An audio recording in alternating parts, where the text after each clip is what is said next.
سمع الله لمن حمده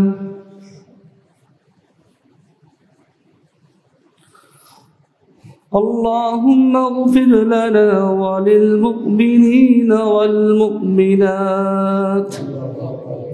والمسلمين والمسلمات وألف بين قلوبهم وأصلح ذات بينهم وانصرهم على عدوك وعدوهم اللهم لعن الكفرة الذين يصدون عن سبيلك ويكذبون رسلك ويقاتلون أولياءك اللهم خالف بين كلمتهم وسلسل أقدامهم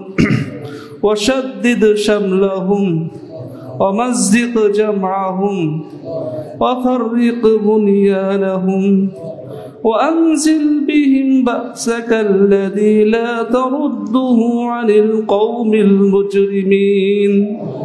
وأنزل بهم بأسك الذي لا ترده عن القوم المنافقين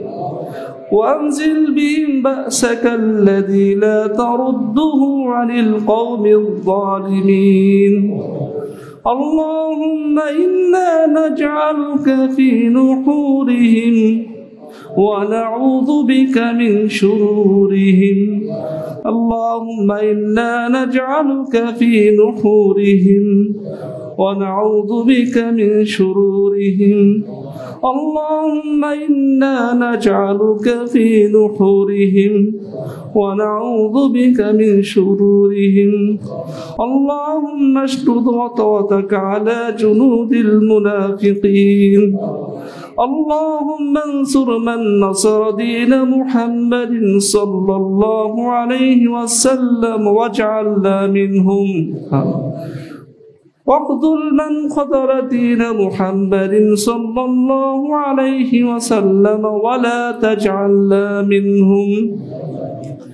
سبحان ربك رب العزة عما يصفون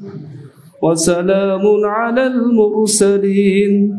والحمد لله رب العالمين الله أكبر